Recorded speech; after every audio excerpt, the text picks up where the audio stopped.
All right, we're gonna go ahead and get started. I really want to applaud you guys and thank you for jumping on and getting on in time for the very start of this. Uh, by way of introduction, my name is David Lewis, and I'm going to be your presenter tonight. And I really am doing this as a result of my experience in Canada Global, which I'm going to talk a little bit about in just a few minutes. But by way of background, I'm an area video here in Dallas, Texas. We gotta get to I'm actually a founding member. We got involved in early 2023 when random people. Smoke Bloods. Okay, and That's what I what want to share with you guys tonight is really something that's been pressing on me. By way of background, I want to share with you that I come to Canaglobe, just like many of you, from a prior occupation. I So my story is a relatively simple one. That, good friend that that came. I'm a guy who was sort of taught to go to school, get good grades, come out, get a safe, secure, stable job. I ended up at the U.S. Treasury Department, where I worked with the national bankers. The agency I work for is called the Office of the Comptroller of the Currency.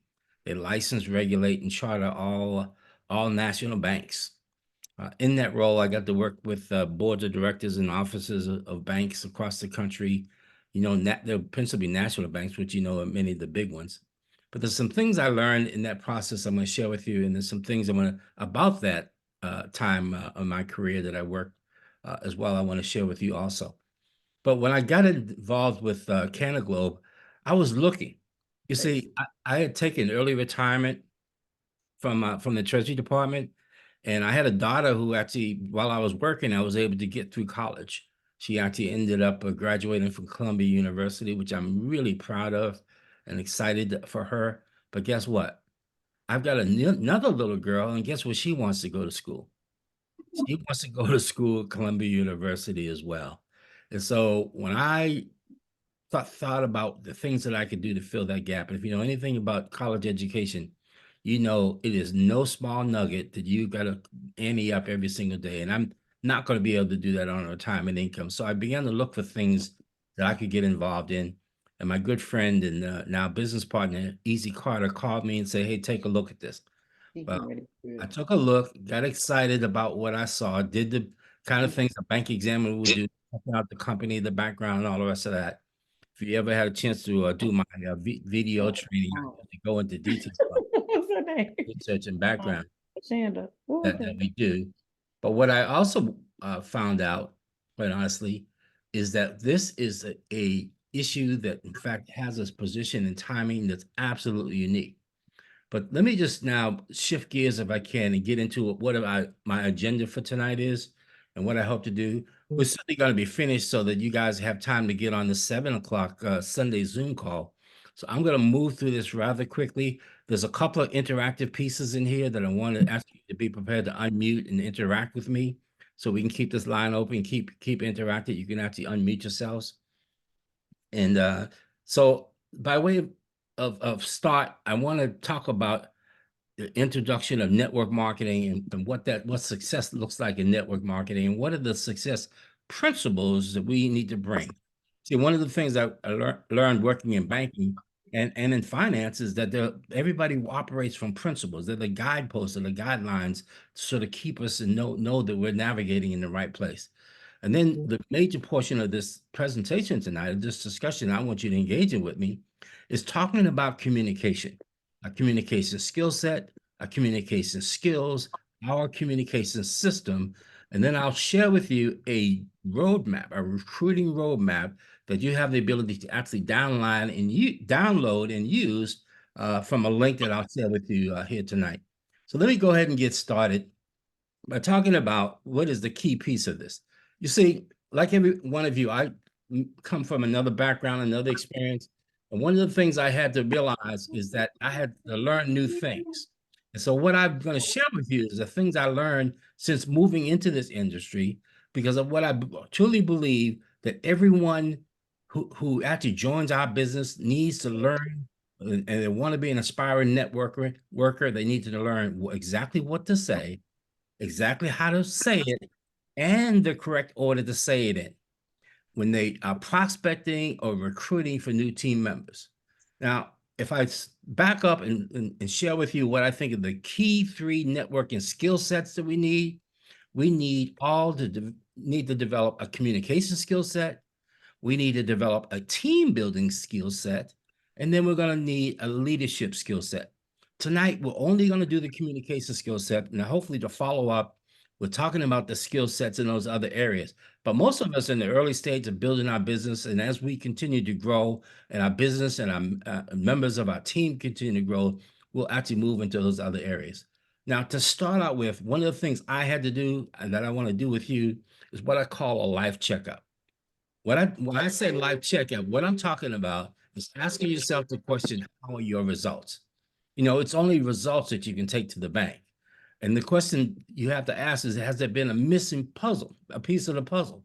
If you haven't got to the point where you're financially independent, or you're actually joining Canada Glove to help you with that, or if you're in a position where you got some particular a reason that you want to use Canada Glove to fill, you have to find that piece of the puzzle. But I want to share with you as well is that you can't solve the problem using the same mindset that got you in the current situation. What do I mean by that?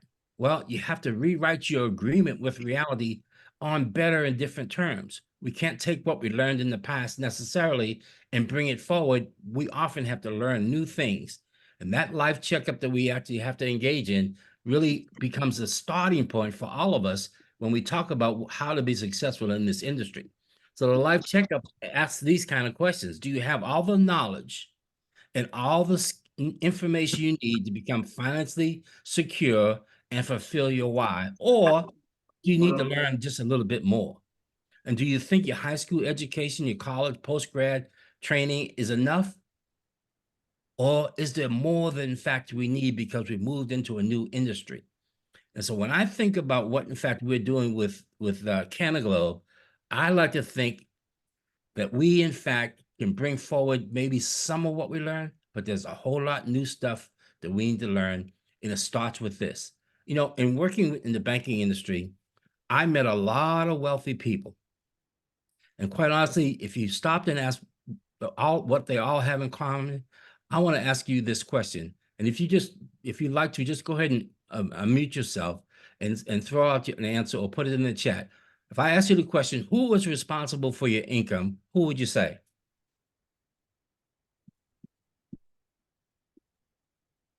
Me. Me? Okay, great. Anyone else? Who's responsible for your income? Me. Uh-huh. I am. Okay. Me. Anyone else? Great, great, great, great. Good, good. Thank you for participating. Anyone else? Who is responsible for your income? Yeah, absolutely. Okay. Anyone have a different opinion? Me. Okay. All right. I'm responsible for mine. Okay. Well, let me ask this question. Who's responsible for the Walton family income? Who's responsible for Elon Musk's income? Who is responsible for, well, just think of anybody wealthy, Warren Buffett or I mean, just Mark Zuckerberg or anybody who's achieved any level of financial independence, Oprah Winfrey, who's responsible for their income? The All customer the people that have audience. worked for her. All the people that in fact either employed by them or purchase products or services for them. So here's the question. If we answer, as we've been conditioned, and I'm no different than you guys, because my answer was the same when I first got asked this question, who's responsible for income? I said me. But when I stop and think about what do wealthy people have, they have something that we don't, and that may be part of the reason why they're wealthy. What they have is leverage. They leverage the hours by giving other people what they want. Walmart pays all the people that work in there a paycheck every week. The people who work there get what they want, but what does Walmart get? They get a tremendous benefit, don't they? They get financial independence and wealth. And that's called leverage. So here's what Canaglobe is to me. Canaglobe is the leverage to decouple the hours worked from your income earned. I'm going to suggest to you that the fact that we, in fact, have a connection between hours worked and the income earned is the reason why we're not wealthy. Now, if we have a balanced life, we should work 8, right? Give our family and fun 8, and maybe sleep 8, or what's left over. So we have 8 hours to produce our income. How many hours produce income for the Walton family? Just use them as an example. How many hours? Anybody? 24 hours. 24 hours a day, but how many hours of how many people who are putting hours producing income for them? It's almost immeasurable. Wouldn't you agree? They have a whole bunch of hours. And so what we have with Canaglobe is the ability to put leverage in our lives by doing exactly what the Walton family is doing. They are helping other people get what they want. And from those people who work there, it's a paycheck. But we can help people get a paycheck too, every single week with Canaglobe. And that's the same leverage that Elon Musk has. That's the same leverage that anybody who's achieved any level of financial independence. And that's the difference in what we call network marketing or cooperative marketing or multi-level marketing. Quite honestly, it's the same business model by a different name. We help people get what they want, and we can get what we want. Ladies and gentlemen, I want to suggest to you that we are making a major shift in our lives by participating in Canaglobe because we're so uniquely positioned. Now, if you ask me the question, what's the #1 predictor of how people will do in Canaglobe and in life in general?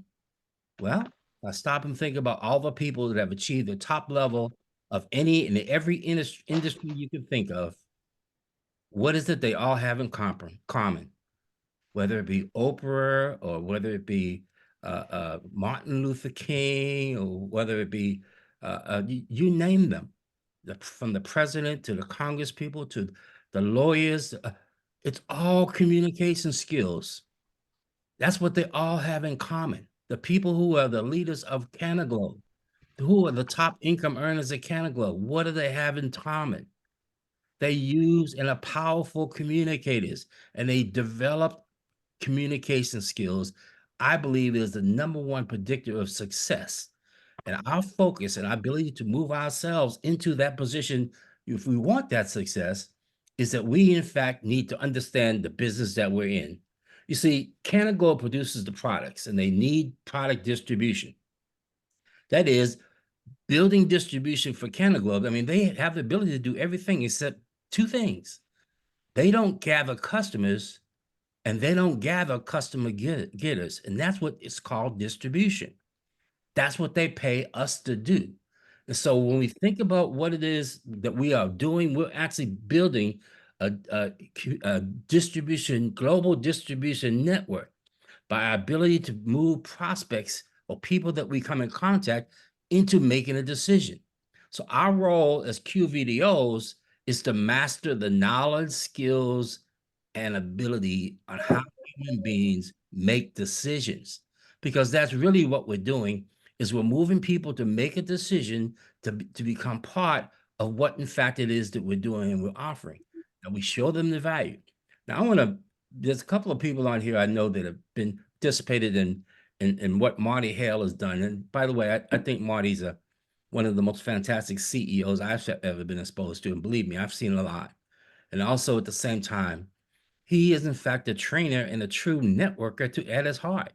And he did a training for us back in early last year. I don't know, some of you guys missed it, some of you might have been on, but he said this, and this is sort of the principle of what in fact the foundation of what we're doing with Canaglobe. And he says it all starts with truth.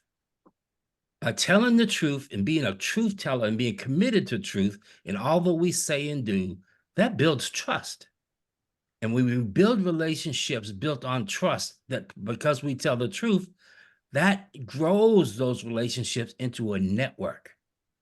And when we take this network of people that we have relationships with, that we know and that we work with and become really fond of, that becomes the vehicle for success.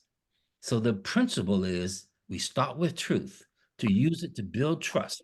And that is for the purpose of establishing and creating great relationships. And a group of great relationship builds our network.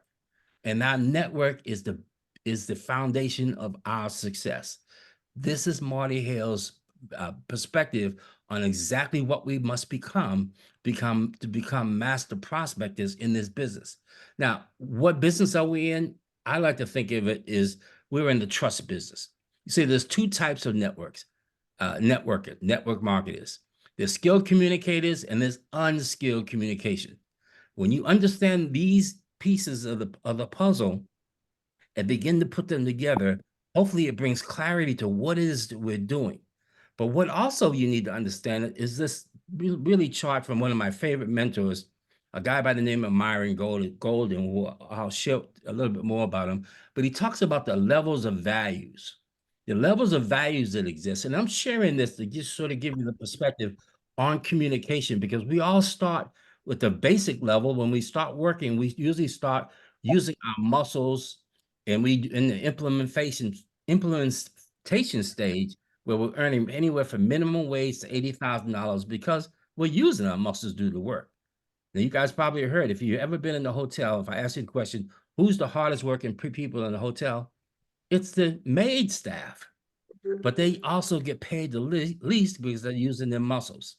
The next level of value that you bring to the marketplace is called consolidation. That's where you actually now move into management, where you're managing other people's muscles or work. And that consolidation phase is, in fact, will provide you with an income opportunity from 40,000 up to, maybe if you work at a Lockheed Martin or somewhere like that, you might be a floor manager or a supervisor, and up to maybe as much as $250,000.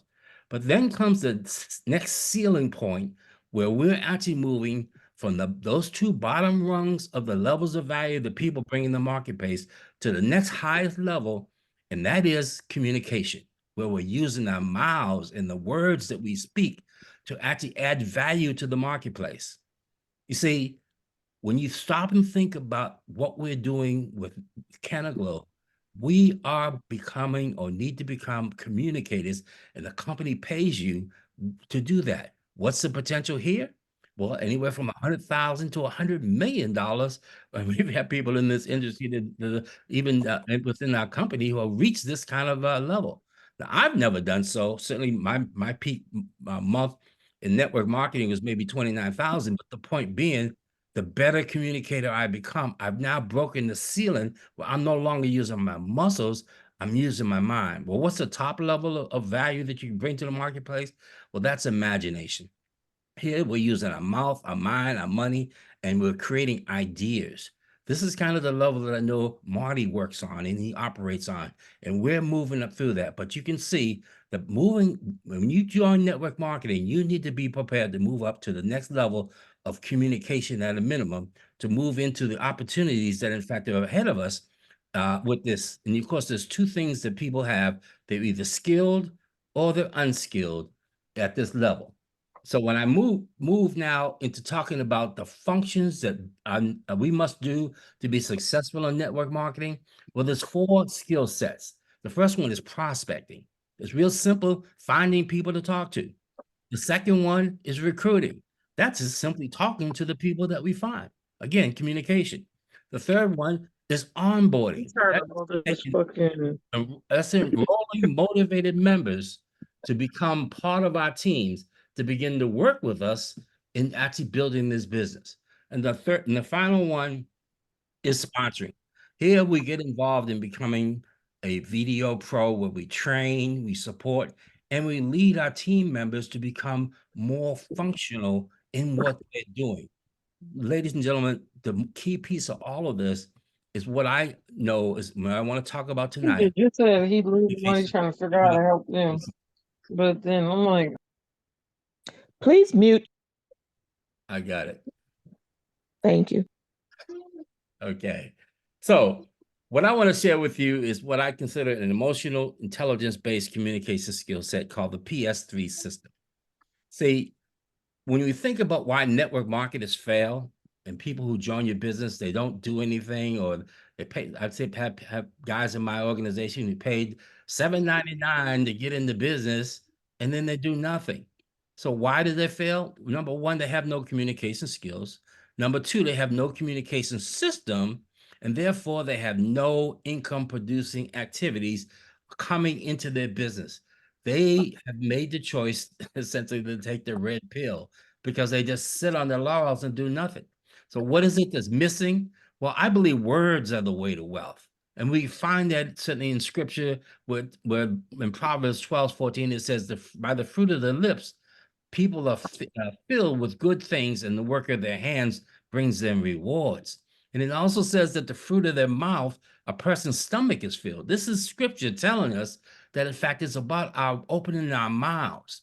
And so I believe the magic words you seek is the words you avoid and the things you avoid doing. This, ladies and gentlemen, is the transition that all of us now need to be prepared to make. So what's the number one challenge that everybody faces? Well, it's a communication reluctance. Many of you heard the people that said that they'd rather die than speak in front of a crowd. Well, that same reluctance exists in us asking people who just joined our business to go out and talk to their friends and family. And so what's the reason they have call reluctance? Well, it's fear of rejection, because that's tied to our ego, not having the correct mindset, not having a communication system, and not having the correct words to say. And what happens is they go out unprepared. They don't spend any time preparing the words to communicate, and they communicate with untrained words. Untrained words is problem number two that causes prospecting failure, with unskilled team members using untrained words to talk to people they don't know, or recruiting failures, which is when they go out unskilled and talk to people that they do know. And right away, they burn out all their family, friends, and people that they know. And it's the NFL club, no friends left. They don't have anybody else to talk to because they actually were untrained and unskilled when they start. So let me just now move you into what are the challenges that we face. Here's what happens. You talk to a prospect. Do they want more money or do they want less money? You ask them, do you want more money or you want less money? What do they say? They say more money, right? You ask the same prospect, do you want to live longer or you want to die more quickly? And they say, they want to live longer, right? Now, you're sitting here offering them a chance to make more money and a chance to live longer. And you know that everybody wants that, but what do they tell you? They say no. Why happened? What's the reason why they say no? Because you've given them what they want. Everybody wants more money. Everybody wants to live longer.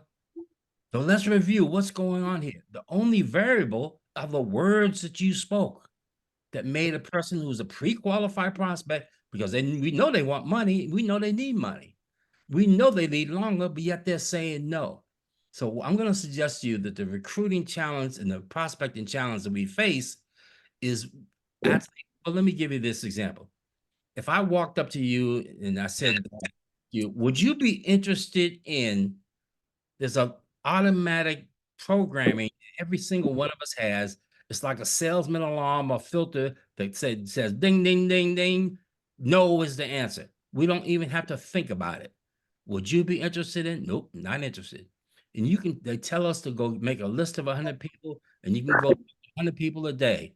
And if you walked up to one and said, I just got involved with, boom, the filter goes off, the alarm goes off, and they say no, they don't want to join our business. They judge you, they judge the business before they even seen the presentation. So what happens? Our members join us, they get tired, and they quit because they say our program doesn't work. So let's talk a minute about why recruiting succeeds. First, the understanding that's most important that I've come to realize is that business only exists to solve problems. Every business that exists that's doing well, even Amazon, they solve the problem. So we should never offer our solution of Canonical, our great company, and with great products, we should never offer it before the agreement that the prospect has a problem that they want to solve. This is the number one cause of the reason why people have no on their lips before you get finished making your statement. So you see, when we don't do this and we don't identify that they have a problem that they want a solution, it's about us. We have to learn how to turn that around. See, we're not selling. We are sorting and serving our prospects' needs. Now, who's the best prospectors in the world? Anyone tell me who you think are the best prospectors in the world? Just unmute yourself if you would.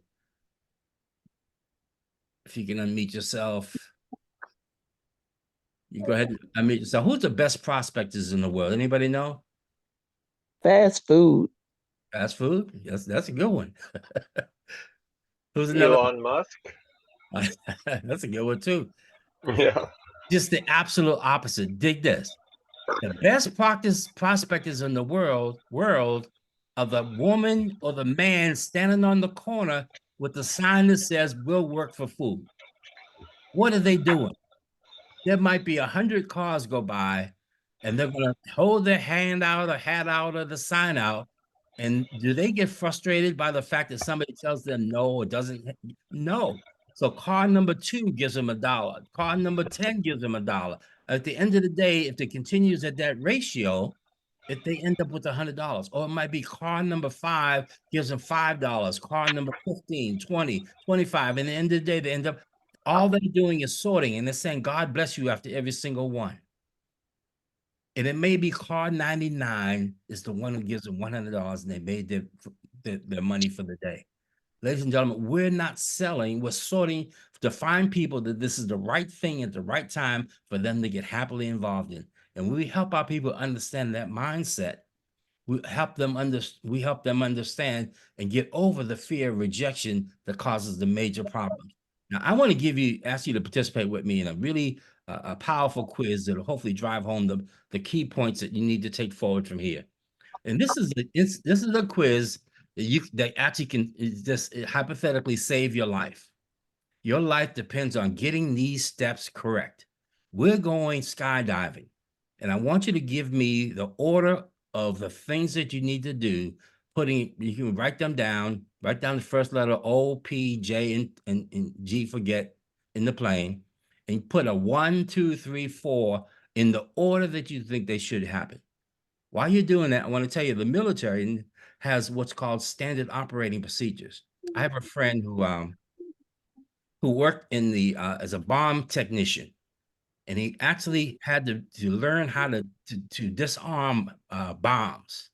And every single day, he had to follow the standard operating procedures to the letter. You made one sequence, one step out of order, and people died.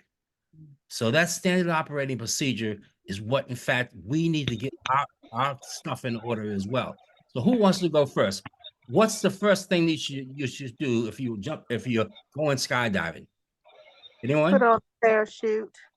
Put on the parachute. Anyone else? Get into the airplane. Get in the Get airplane. into the airplane. Okay. I Well, say put on your parachute.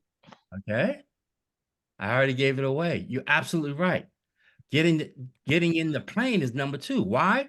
When you drive up to the flight school, you get out of it. The first thing you do is go inside and do what? You got to meet all the people. You want to know who packed the parachute. When was it packed? You want to know a little bit about it, right? And then you put that parachute on before you get into the plane. Getting into the plane is the second thing that you would do.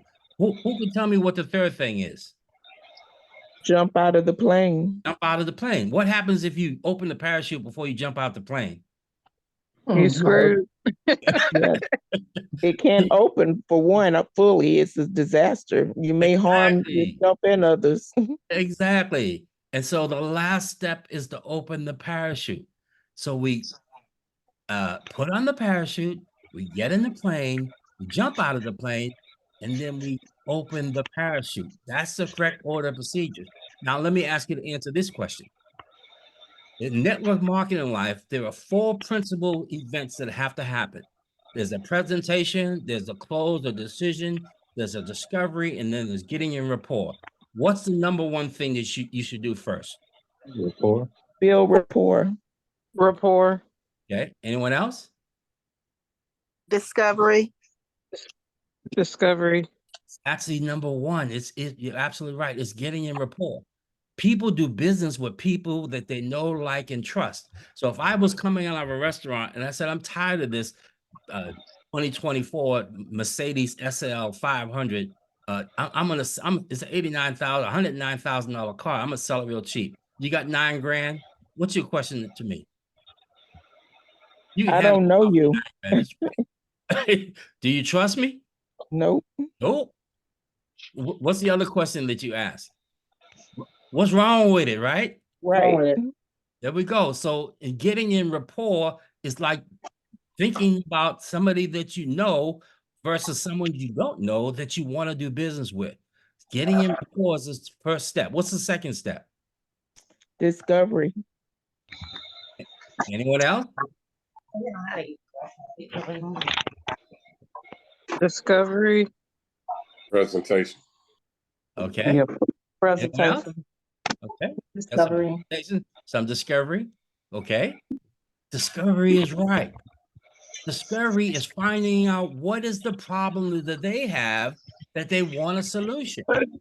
I've got in rapport with them. Now I want to find out what's going on in their life that they have a need for the solution. Remember, we never offer our solution until we identify that they have a problem. And that's what this discovery process is to discover what their problem is that our business can be the solution for. What's the third step? Presentation. Okay, anyone else? Yeah, presentation. Okay, anyone else? Yep. Presentation. Okay. You know what, guys? I used to think exactly what like you do, but you know what it is? It's actually the close. The close and the decision that you want is that they are interested in taking a look at our business. This is a decision they have to make before they jump out of the plane. So when you actually get to the third step, it's them making a decision that they want a solution to their problem and they're willing to look at our opportunity. The last thing, and quite honestly, the easiest thing, is the presentation. Now we have the 5-minute video, we have the Zoom calls, we have all kinds of ways to get them a presentation, right? But until they agree that they want our business, I'm not going to give them a presentation. And so the last thing that we actually do is actually provide them with the presentation after they have made the decision that they're interested in our business. So when we put all this together, the next thing that we need that's so vitally important is that we need communication. Take these principles and we move them to a communication system that allows us now to consistently and repeatedly do the What's going on with you, Omari? in the correct order. I'm sorry, David. I'm sorry. Guys, can you please mute your phones because there's a lot of feedback and talking. So if you could just please mute your phones. I apologize, David. No problem. Thank you. Thank you for that. You're welcome. Matter of fact, I'm gonna actually see if I can quickly do this to okay. Hold on, Deb. Just 1 second. And we'll get okay. Deb, I made you co-host. If you could help me monitor that. I got you. Yep, I got it. Mhm. Appreciate it. Okay. Now let's move to really what are the skill sets that we need to develop. And I need to move through this quickly so we get in on time. What we're talking about, and when I say skill set, I'm talking about this system, the PS3 system. That's the peak interest, number one. We need the communication skills to lead our prospect to an agreement that they need a way to address their problem. That's what peak interest does. Next step, we need to share the plan. And that's simply sharing our company's 5-minute video. I'm a believer that if you can watch that 5-minute video and you're not interested, you just sorted yourself. And I thank you either way, because you actually moved and I can move on to somebody else. And if you ask me a question like, is this a pyramid scheme? You sorted yourself. And so what I'm doing here is telling you that the next step after we peak interest is to simply share the plan by letting them watch a 5-minute video. And the last thing is putting them on a 3-way call and developing the skills to allow your senior business partner to have a communication with your prospect, and they will put your prospect into business for you. So here's the big question. How do we do this? How do we implement this PS3 system and these key elements? Well, that's kind of what I want to cover now as part of really understanding the trigger points. And let me ask you the key pieces that you have to answer. Of course, we go back to the triggers of number one, rapport. Do they trust you and believe you? Number two, discovery. Do they have a problem? Number three, do they want a solution? And then will they watch a 5-minute video and give you their review? How do these line up? Well, getting a rapport is like putting on the parachute. You do that first. Discovery, or the breaking the ice, moving from a social conversation to a commercial or business conversation, that's like getting in the plane. Similarly, the close, that's like jumping out of the plane. You made the decision that you want what we got. So you're jumping out of the plane. That's the reason why we went up in this plane in the first place, to actually jump. And that's the decision. Do they want a solution to a problem? And finally, opening the parachute is essentially us giving them the presentation. When we put these triggers all together, there's a framework that looks like this. There's a 3-point skill set: peak interest, share the plan, and a 3-word call. And each one of those 3 has 3 steps. Rapport, discovery, and qualify the prospect is what we do when we peak interest. And then we're going to invite them to take a look at a solution to their problem. We're going to share the video, and we're going to do the follow-up in the share the plan section. Then we're going to move to a 3-word call that is introing your prospect onto a call with your business leader, edifying that leader properly, and that leader is going to invite that person to join your business, and then you're going to take responsibility for enrolling a new member. These steps are critically important that you get in the right order, and when you do them and you consistently do them, it's like drill and practice, and you become so good at it that it becomes really comfortable, and people know that. And you actually become very persuasive because you know what you're doing and you know the order that you're doing it with. So let's review these real quick. When I talk about piquing interest, I'm talking about the skill of getting rapport first. We start with a social conversation with the intent to serve the prospect, and they can tell. You got to come across with the person that you're in front of. You want to build trust, so you got to be about serving them and not you. You say hi and find one fact you and the prospect agree on to show that you're more like each other, whether it be sports or entertainment or politics. Say something that, in fact, they're going to agree with, you find in common. So if you were in a town or a city that you didn't know, and then you actually walked up to somebody and you found out they were from the same town as you, it's like, oh, right away, it's rapport, because you know some common places, you know some common streets, you know some common things about where you're from. And that's what rapport is. Of course, you might say something like, well, you know how the price of everything is going up? You ever wonder why my paycheck hasn't gone up? And of course, that would get a laugh. But you want to get a really good laugh? I walk up to people and say, I'm just curious. Do you know anyone who's 420 friendly? And they usually look around, and I say, I'm 420 friendly. Are you? You know what happens? They start laughing. You know why? Because everybody they know is 420 friendly, or a large portion of it. Now this works. This doesn't work 100%, but you can see that in the right environment. I'm just curious. Do you know anyone that's 420 friendly? I'm 420 friendly. They start laughing, look around and say, start laughing. And right away, if that happens, you're in rapport. The second part of it is to now move to a commercial conversation. And that's the breaking the ice. What I do is I tell my story.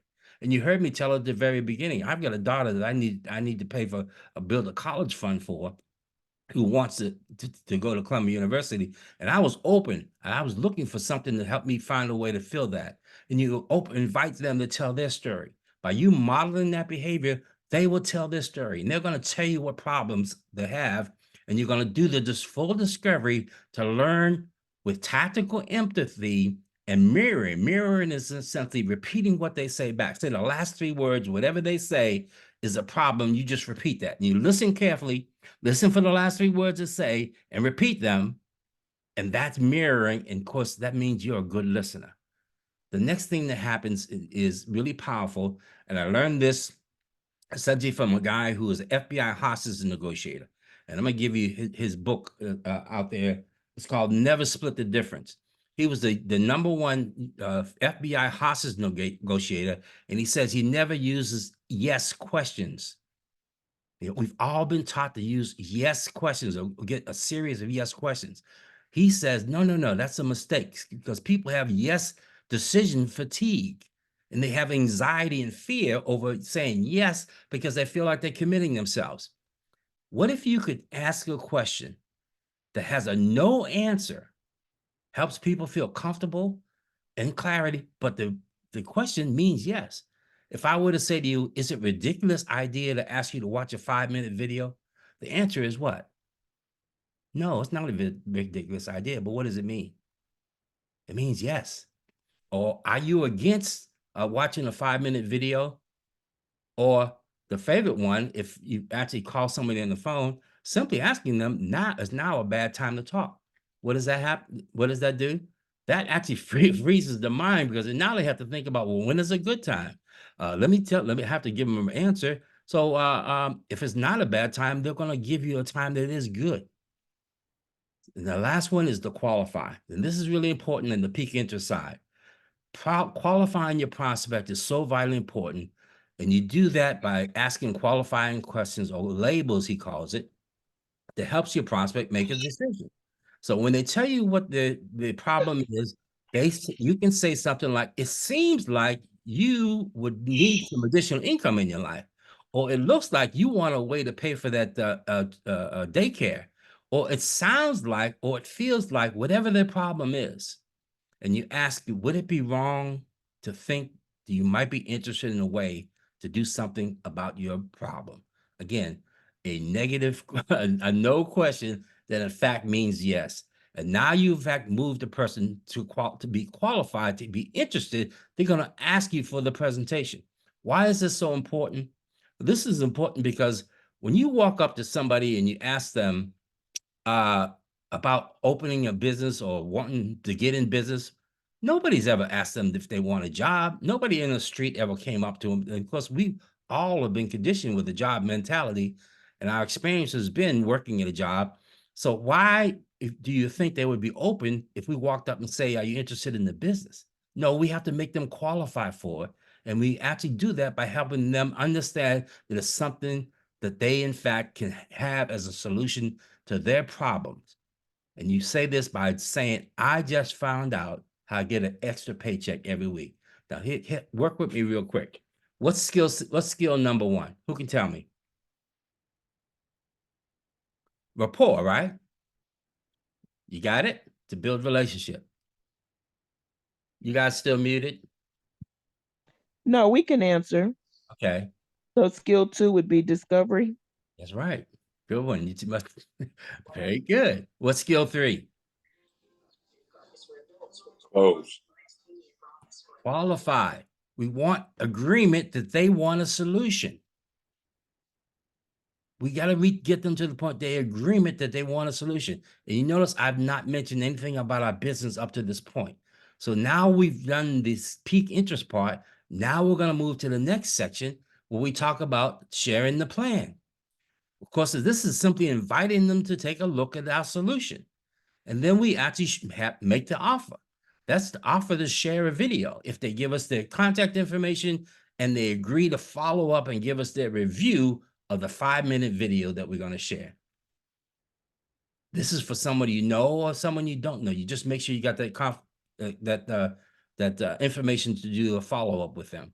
And of course, you're going to capture that information. The next steps include, and I'll move through this quickly, the skill of setting up the 3-way call, where you edify your and introduce your business partner. You introduce the call participants. So you actually schedule a date and time for the call to take place. And then you enroll a new member. I personally don't allow, and I encourage my team not to send anybody their link. That's a problem waiting to happen. I get them on a Zoom, or if in fact I will do it for my team members to get me on a Zoom with them, and I will walk them through step by step to make sure they don't make any mistakes. If any of you guys been in insurance, you know, insurance men don't don't hand the pen and the form to fill out to the customer. They actually do it because that's our money. That's our money that we do this enrollment process. That's what our company pays us for. That's what the mentor bonus is. So why the three-way call? I want you to think about this. If you were in position where you were part of a team and you had a final minute in the basketball game, who do you want to take the shot? Or who do you, and if you're playing baseball, who do you want up in the last out in the ninth inning? The You want, superstar. yeah, the best player. So getting your upline on the call to close your prospect is the #1 key to success. I'm more than capable, and I close a number of people on a weekly basis, but I don't close my own people. I get my upline on the phone and let them close them too. What do? I edify the person. I edify their background experience. I actually provide them with an opportunity to, if I know their profile. We don't have time to go into that tonight, but we also, in fact, help the prospect understand that we introduce the prospect first and then our business partner. See, we edify the business partner before we actually get them. We don't edify them on the three-way call. We edify them before the three-way call. That edification process in the three-way call is really the power that allows us, our team members, to become into the no fear zone, where all they have to do is pique interest. The company video does the work. They follow up with a review and get them on a three-way call. That, my opinion, allows you to quickly schedule an appointment, edify your business partner, and move ultimately to the point where you have the best player working for you to take the final shot to get that person into your business. All of these pieces fit together as part of this system when you actually decide to take this on in a way that allows you to move a prospect to action. So what do you do if somebody ghosting you or they don't follow up on the appointment? I'd suggest to you that the important thing you must do is, I like to send this kind of message to them. Would it be reasonable to assume you've given up on solving their problem? This is how you follow up. If in fact they ghost you or they don't follow up with the time commitment, would it be reasonable to assume that you've given up on paying for that daycare for your children that you wanted? You see, it puts the onus of it back on them, because what they think and what you can't do is you can't let them think, or I believe they're of the opinion that whatever communication with you, they're ghosting you because they think talking to you isn't doing them any good, or they see you as pitching them or trying to sell them something that's in your interest. And so if they ghost you, you just follow up and share the information as positive as you can. You share a progress report and how your income is coming and those elements. So what we do in all of this, and wrapping up here, is that we do and duplicate what works. And what works is the PS3 system I just shared with you. I'm going to allow you to duplicate a form that has a step-by-step, word for word. But the only thing that stands between you and where you want to be are the things you have not learned yet and the things you have not done yet. This is a new paradigm for you, coming from whatever industry you come into, moving into the network marketing space. We got to get positioned. And when we want to change our earnings, we got to change our learning. So I thank every single one of you for jumping on this call with me. This is just the start of hopefully a process that you will actually engage in to close the learning gap. And that's going to help you close the earning gap that exists in your life. So I'll leave you with this final piece that in fact is clearly a review of this entire system. But I want to now give you the opportunity to go to a website because all that I just shared with you can be done in 17 seconds. Neuroscience has proven, and many of the best in the marketing business have proven that all that I just shared with you can be done in 17 seconds. This the good news. The bad news, I should say, that's the bad news. The good news is that, in fact, this is something you can learn. And I put together this guide and this roadmap, and it works like this. You pick one line or two lines from each one of these categories, and you can say something like this. Hi, my name is David. I'm curious. You know anyone that's 420 friendly? I'm 420 friendly. Are you? I just found out how I can make money part-time, more money part-time than I do working full-time. Does it make sense to have two sources of income instead of risking everything by relying on one? I mean, if you come through COVID, you know how difficult that's been for many people who relied on one source of income. You see, I needed something to work for me in my life, so I was open and ready when I first heard about it.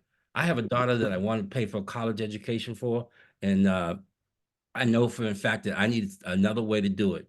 So everybody knows that one income won't keep your family from living paycheck to paycheck.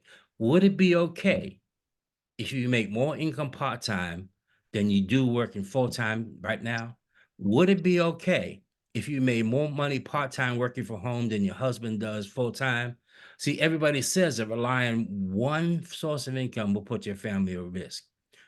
But see, most people I meet need and want a way to get more income in their life.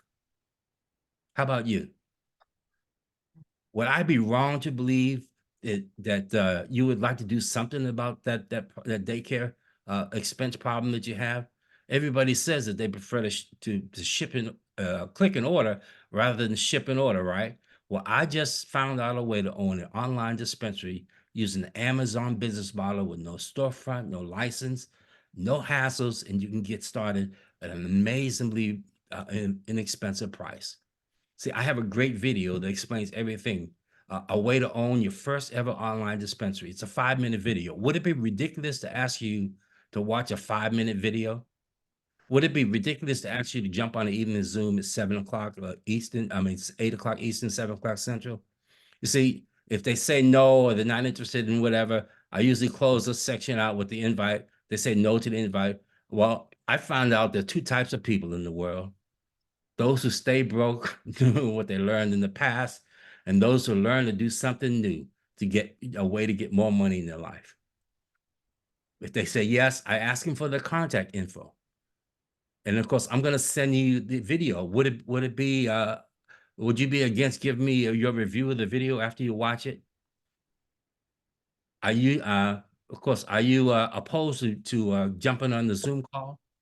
And then I follow up a review. What did you like the best about the video? Would it be reasonable to think that you have some questions? Most people do. Most people like to get their questions answered by industry experts. And of course, I know an expert, she's a busy person, but I can get them on the line. And you put them on the three-way call, you edify your business partner is going to invite them to join you in the business. He or she, if it's me, I'm going to come on the call saying, what are we doing? Are we enrolling tonight? I'm going to start with the close. See, because they don't know me. And I can do that where you can't. And finally, you take responsibility for enrolling your new member. I'm right up against the clock. I told you I wanted to get you guys out of here early. If you want this form, it's actually two-sided. One side is an explanation. All that I went through in this presentation is on one side, and these specific questions that you can ask, this approach that you can take is on the other side of the form. You can get it at davidlewisllc.com. When you go to that's my appointment page. At the bottom of the page, there's a PDF download of this actual document. It's in early stages. This is sort of my first draft of it. It probably will change over time, but you guys are welcome to use it to the extent that you possibly can. Again, I want to take these last few minutes. We got a couple of minutes for questions anyone has or comments that you'd like to share before we wrap up our call for tonight. Thank you very much. David, this is Rhonda. I just want to thank you for being a servant leader and being willing to take an hour out of your evening to share this great presentation, this information. I think it's very valuable, and I'm hoping that the people who took time out of their evening to join will use it. Absolutely. Thank you, Rhonda. David, it's Debbie Green, and I second that. This was fantastic, and I know that it was a labor of love with you putting all of this together for us. And I can't wait to see the final iteration of your project. Well, fantastic. Thank you, Debbie. And that means a lot coming from you as well for you, Rhonda. Both of you guys are leaders in your own right and probably could do this training as good or better. I want to just leave you with the bibliography. If I would say anything, this is about learning, and the sources that I want to leave you with in this or Big Al Schrader. Just go on YouTube and listen to anything he does. He's written hundreds of books about network marketing. Another book is Building an Empire. Many of you probably have read by Brian Carruthers. But in the area of communication, Chris Voss is the former FBI hostage negotiator, where I got that approach of getting answers to no questions, and in his book, Never Split the Difference. And he took a lot of that from Jim Camp, which he wrote from Start for No. But if there's one guy, and particularly if you're a Bible believer, there's one guy that I really want to encourage you to watch his YouTube videos and buy his books. His name is Myron Golden. You can find him on YouTube. These are the guys, in fact, that I follow, and I want to suggest to you that you check them out as well. This is a phenomenal opportunity we have with Canada. We're in phenomenal position, and I think in good hands with the leadership that we have. But what I love best is the teamwork that you probably have seen displayed in the leadership.